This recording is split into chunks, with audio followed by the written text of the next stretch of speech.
Like, who am I? What are my values? Like, how do I want to live my life? What's important, right? Which is exactly what you're saying. I was trying to like figure out my life and how do I want to live my life and what do I want out of life?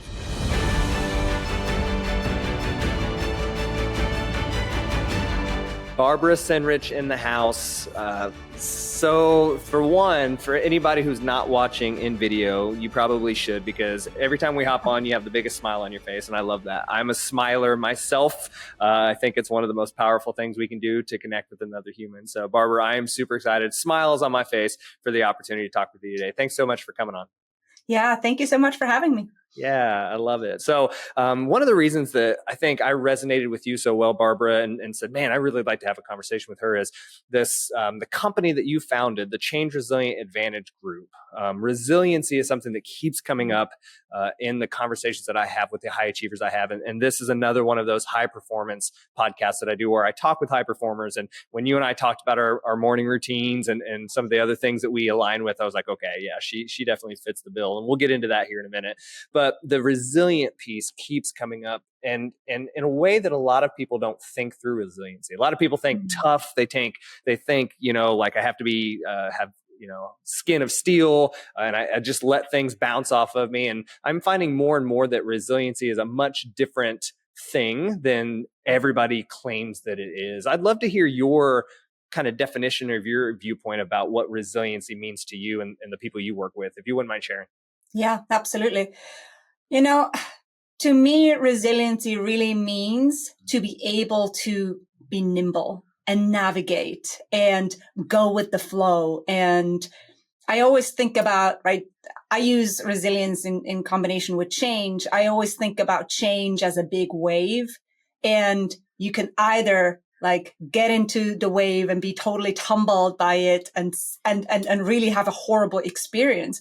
Or you can be like a surfer and you can harness the wave and you can go on the ride of your life. And I think that's where the resiliency piece comes in. We want to be able to harness the wave and ride it. And when we get to do that, then it's an enjoyable experience.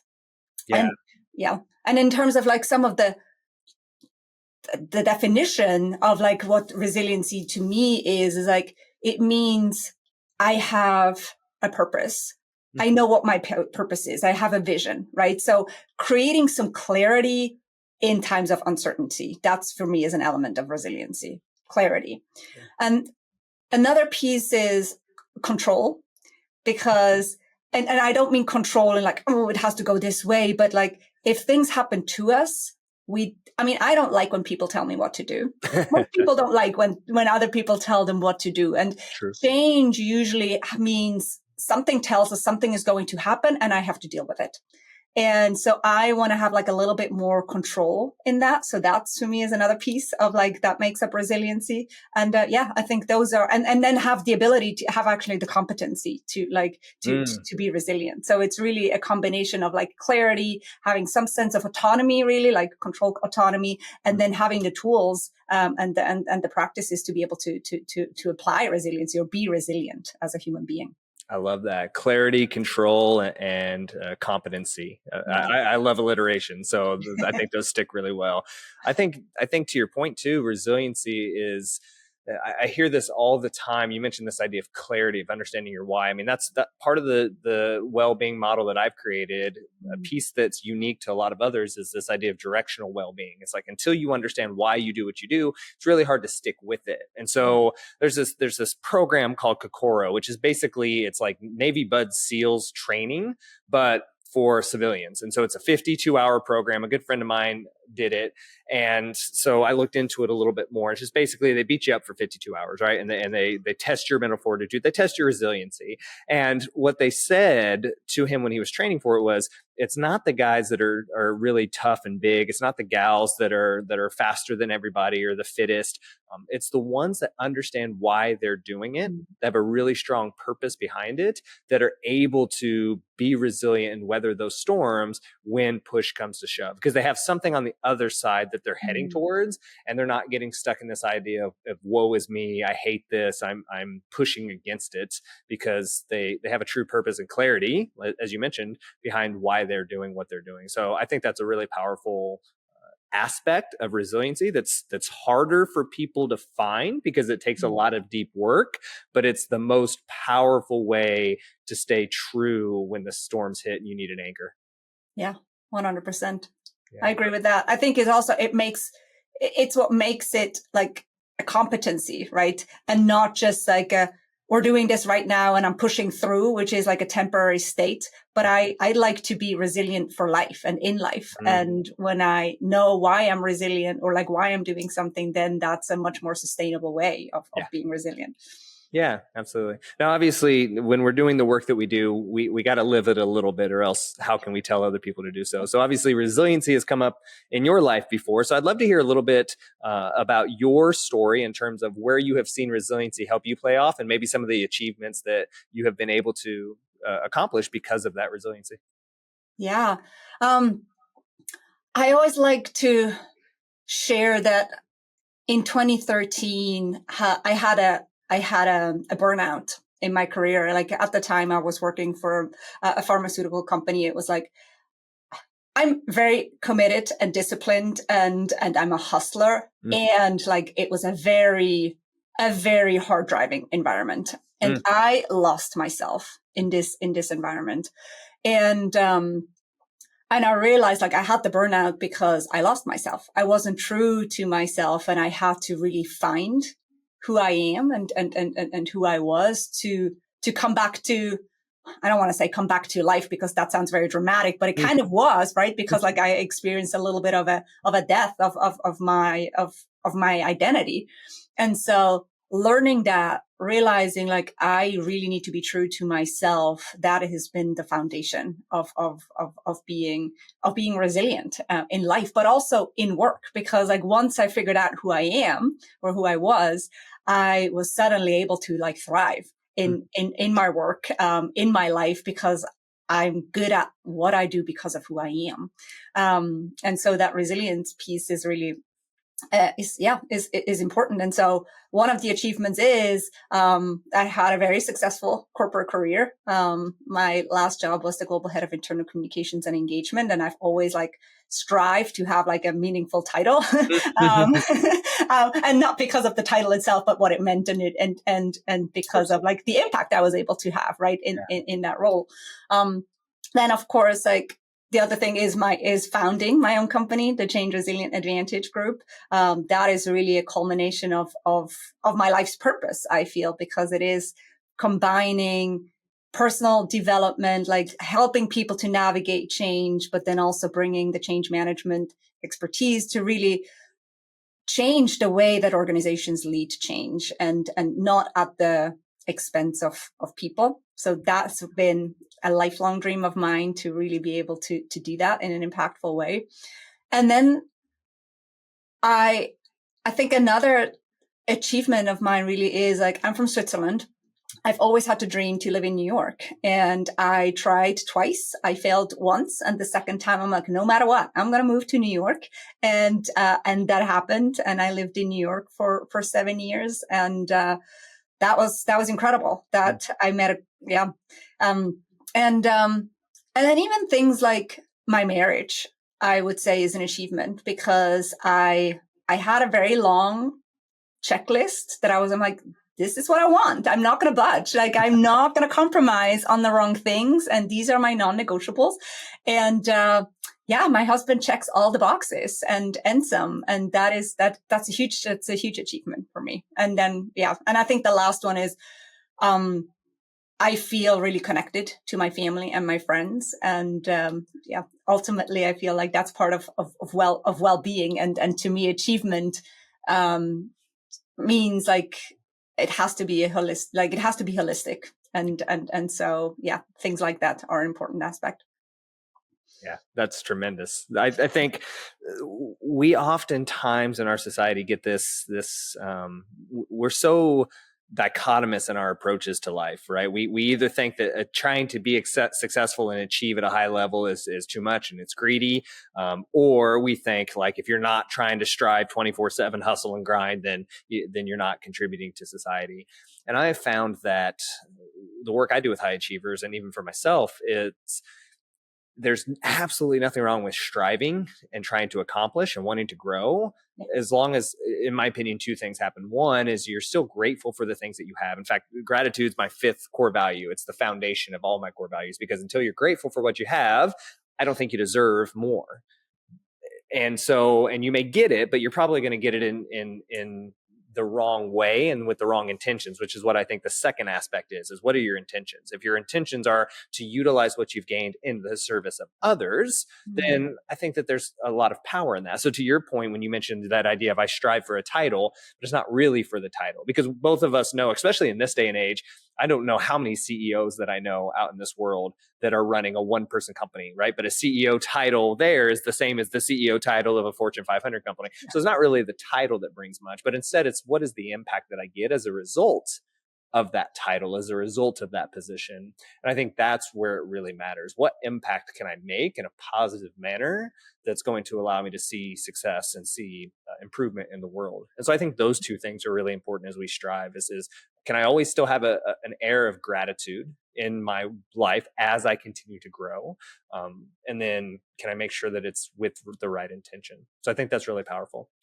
I have a question for you. You mentioned this idea of burnout, which is a really big topic for me. I studied it a lot. I taught it at the university where I teach for a little while.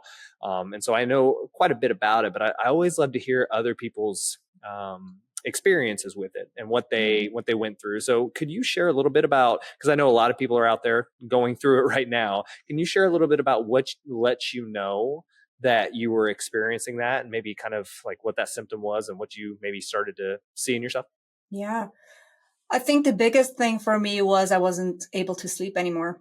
My mind was constantly in overdrive, and I questioned everything. I questioned myself mostly, and I was very fearful. I was very anxious, and the mind was on all the time. And so I couldn't sleep, and I was mentally and physically exhausted, until I have to quit. I have to quit my job.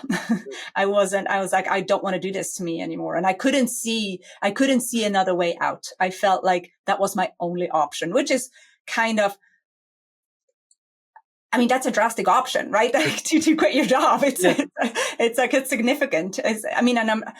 I do want to preface that, like, yes, that was the option that I thought that was my only option. I will say I was burned out, but I also had this burning desire to like go to New York. And so that was also like, so the timeline is important, because I was tried to go to New York.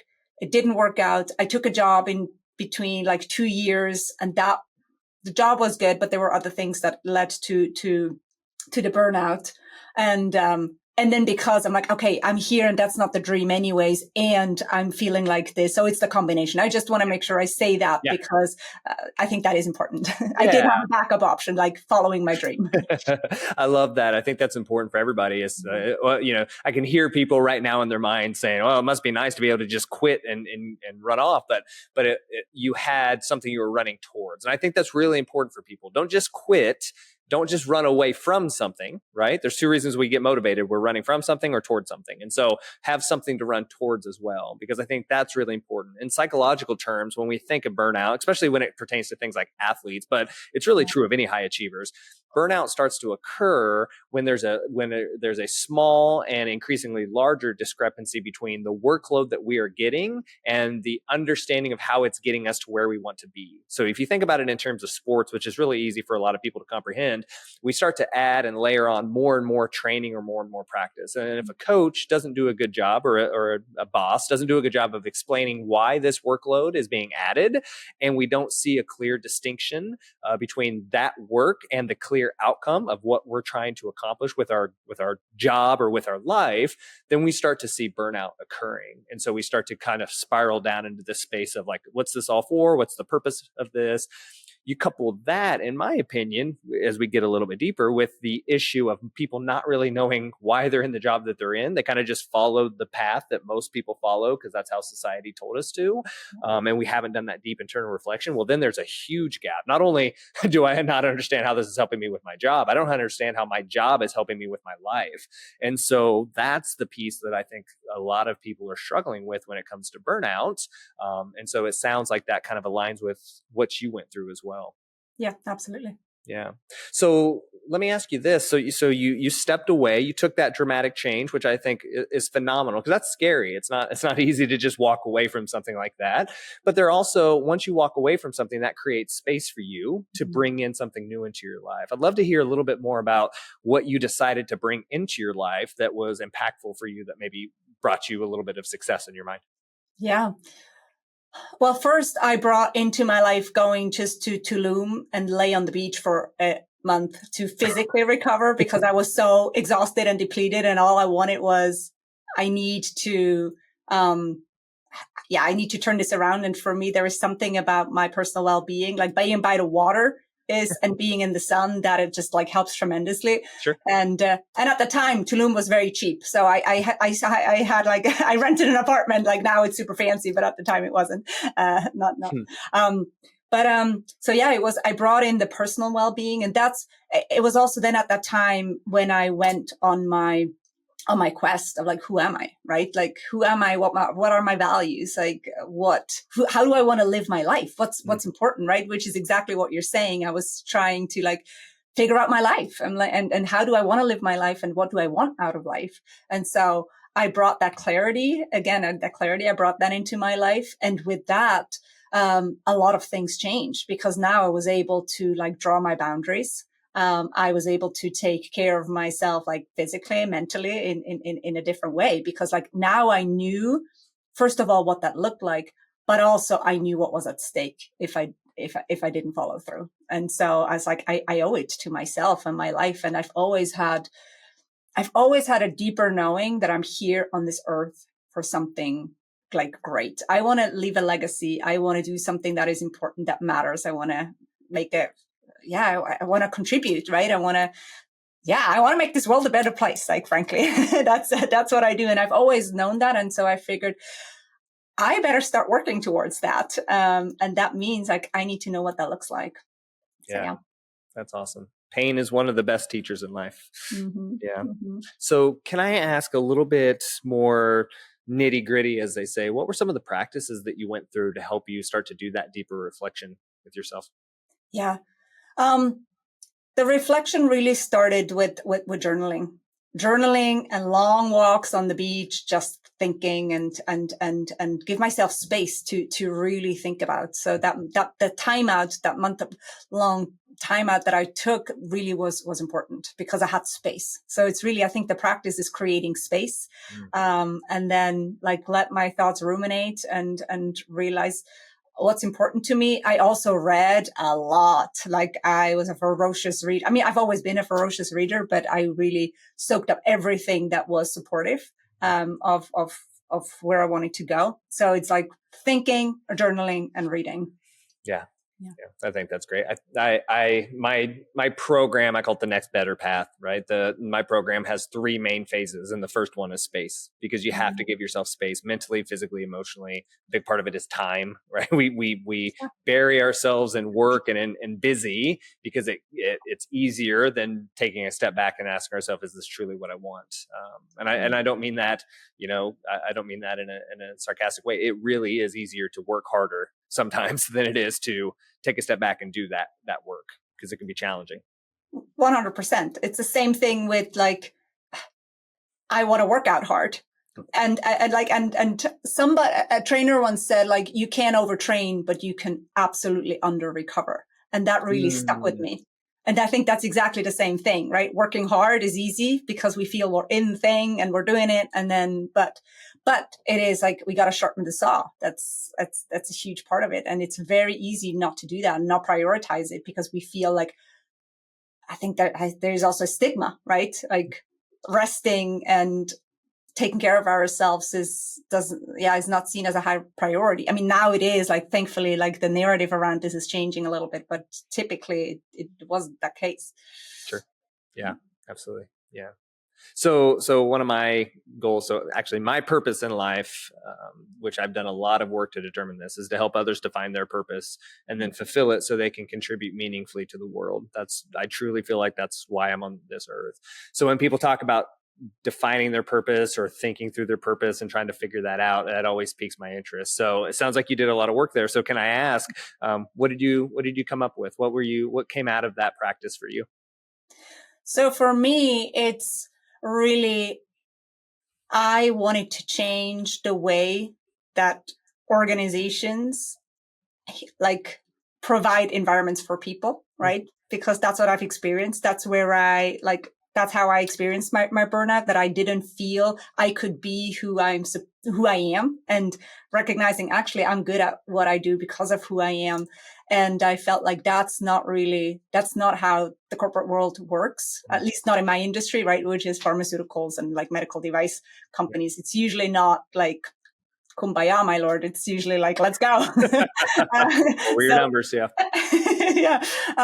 And so, that's really something that that personal development aspect of, like, how do I become the best version of myself, and how do I integrate that with, like, I have this mantra: integrate who you are with what you do, in order to be able to thrive as a human being. But then also, like, from a corporate perspective, and that's why change is a huge part of it. Like, how do we lead change instead of, like, effing up change and make it miserable for everyone, right? That's because that's a constant, and that's happening all the time. So if we can do that solves a systemic problem. And then that combined with, like, teaching people how to navigate the change, and being resilient, and being who they are, or, like, even uncovering that is really important. And so that's what I see my purpose in life, right? So for other people not to experience what I've experienced. And I do think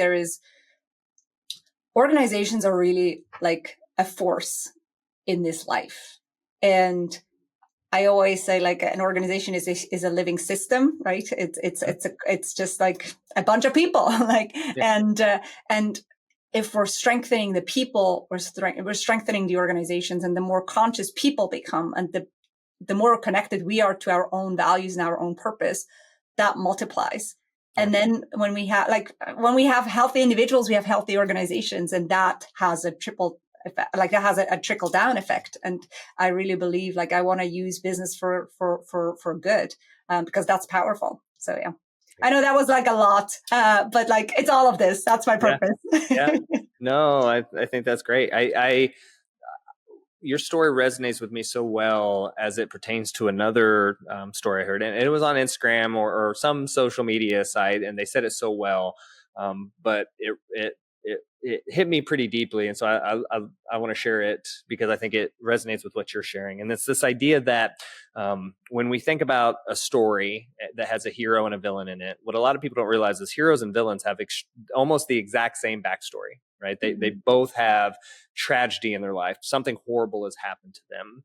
And the place where their paths diverge is when they choose what to do about that. And so when something horrible happens to the villain, they say, I'm in pain as a result of this tragedy. I'm going to inflict pain upon the world. And the hero says, I went through pain as a result of this tragedy, and I'm going to do everything in my power to keep others from going through the same pain. Yeah. And I think, to your point, that choice that you made to take a step back, to take responsibility for your life, and which responsibility is my third core value, and ask yourself, what do I need to do to change so that I can be empowered to help others not go through this same pain and same trauma. And then you took that and you made that your life's purpose. And I think that is so meaningful on so many levels. And so for one, I want to say thank you for going through that challenging time and that self-reflection, because you're going to continue to make the world a better place as a result of it. So thanks for going through that. Thank you. Yeah. The other piece that you mentioned that resonated well with me is you said integrating of character. So I work with organizations as well to help them define their purpose and then build the strategies around how to fulfill that purpose. So I agree with you that businesses are an organism the same as a human, right? That we have physical well-being as a human, we have physical well-being as a business. It's just that we take the collectiveness of the humans within that business to determine it.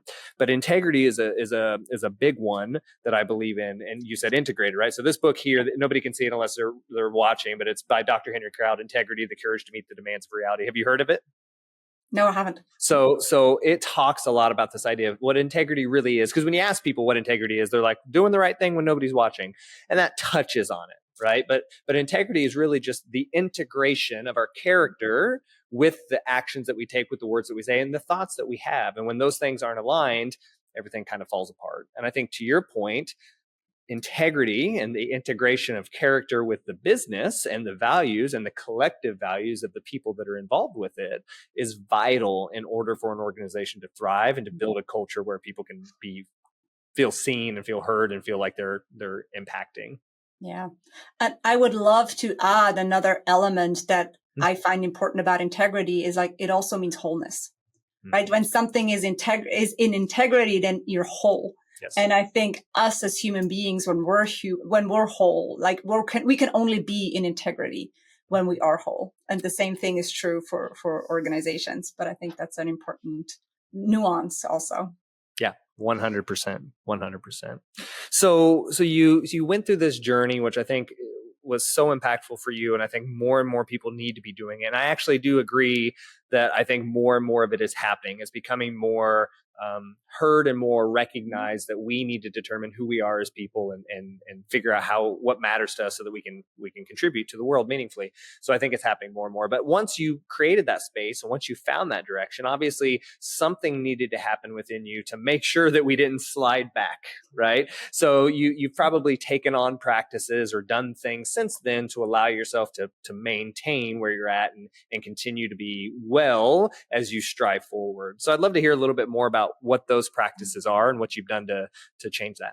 Yeah, absolutely. And we could just spend the whole time on just that because I've turned into sort of like a routine and practice junkie because I've recognized how I'm thriving within those. In fact, like they're really, if without my practices, I'm not the same person. And I really know that because sometimes like I'm doing it. And then I'm like, oh, it's going great. I don't have to do it. I'm like, oh, wait, no, that's not how it works. It's really like, it's the repetition and the ongoing, application, right, of the practice. But some of the things that, so you mentioned the morning, routine. So I have a morning routine. And my husband has a morning routine. And when we came together, like it's phenomenal because now we together have a morning routine. Right. It's based on Hal Elrod's The Miracle Morning. I don't know if you know him or if you've heard of it. Not yet. But I definitely recommend checking that out. And so we do that. So it's really the idea is to set ourselves up for like to win the day, right? Because like we nourish ourselves like in the morning. And there are 6 practices that are part of it. And he calls it savers. It's silence, so meditation, affirmations, visualization, savers, exercise, reading, and journaling, scribing, but journaling. And, so I do all of those practices as part of my morning practice. I actually also like meditate again at lunchtime just to reset. I do a lot of breath work as well. And I go outside every day as part of like just to connect with nature and feel grounded physically and mentally as a way of recharging. And then the last thing that is really important to me, and not very well known, but it's a practice that I've come across in New York. It's called intensati. Inten is short for intention, and sati means mindfulness. And we always add without judgment, mindfulness without judgment, or like awareness without judgment. Sure. And it's basically like it's a spiritual like workout routine. And it combines, it's based on, it was birthed by the founder, Patricia Moreno, who sadly passed a few years ago. But it came to life at a Tony Robbins event where they were on the beach marching and saying incantation. And she used to be an aerobics champion. And she's like, this is it. This is what I need to do, because she recognized she was in the fitness industry. It's not working, right? Diet and exercise alone just doesn't lead to a fulfilled and happy life. That's not the formula. And she's like, something's missing. And she's like, this is it. So it's basically creating our own state by aligning our intention, physiology, and language. And so we combine positive affirmations with empowering movements. And all of it is very intentional. And it's an incredible workout. Like, it's doing aerobics and speaking affirmations out loud for 45 minutes. A lot of people can't do that, right? I'm probably one of them.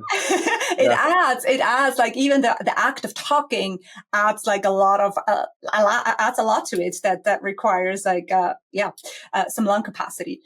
But what's even more important, and why this practice is so impactful, is we rewire our thought patterns and our speech patterns, because for 45 minutes also we're saying out loud positive affirmations, right? And we're noticing of like where our mind goes. And the whole idea is like, the tagline is exercise your power, because we get to choose our thoughts, words, and actions. And we get to shift our energy by moving our body and by speaking in a different way and by focusing on different things. And so I have become a leader of it. So I've been teaching it for almost 10 years. And I take it as a student as well. And it's a huge part of my practice, because it's a way of life, right? You can do it all the time, like 24/7, like obviously not in its full-fledged workout form, but the essence of it is applicable to like every moment in life, basically. Yeah. And that touches so beautifully with all the things we've been talking about today. I think one of the things I always encourage my clients, we can't add more to our plates half the time when we're talking about high achievers. And admittedly, they don't need more, they need less, but they need more intention behind it. And so when you talk about layering all these things, it's exactly what I do with my clients. I've talked before on the show about Pareto optimization of our well-being. So how do we layer all these different things and make these choices with our resources, which is our time and our energy, to be able to maximize a majority of these things. So when you say that, you're talking about physical well-being, you're talking about mental well-being, social, because you're probably doing it with other individuals, all of these different factors that come into play, and they layer on top of each other. And you mentioned this idea of, the way that you speak, the way that you think, the way that you act, and that ties in so beautifully with that idea of integrity, which we talked about before, integrating all of those things into our character. Exactly. That's really cool. Barbara, I really appreciate the time that you've taken to share those things. I think those are really impactful and powerful things that we need to all think about as we consider our own reflection into our lives. Are we burned out? What are the things that we're struggling with? Take some time to find some space, to take a step back, take a month off and go to the beach if you can. And if you can't, find a way to make that time happen so that you can reflect. And then as you reflect and you give yourself that space, be able to bring something new in, something intentional, so that change can be more resilient over your lifetime. So thank you so much for sharing those things. Where can people go to continue to learn more from you, about Intensati that you mentioned? Where can they go? What can they do? Yeah. So to learn, I'm not really a social media person. But I can be found on LinkedIn, or my website, thechangeresilientadvantage.com. And Intensati can be found at intensati.com. Okay. Yeah. Yeah. Spell it, because I think people will want to know. Yeah, because usually people, So it's Inten is INTEN, and then Sati, SATI. Okay, SATI. Perfect. Yeah. Okay, so they'll be able to find that. We'll definitely link it to the show notes and all those things, so people will be able to find it there as well. So, Barbara, thank you so much for your time, energy, effort, and your willingness to contribute so meaningfully to the world. I appreciate you for it, and I'm sure there are a lot of other people that do too. Yeah, thank you so much for having me. I really enjoyed the conversation. Absolutely.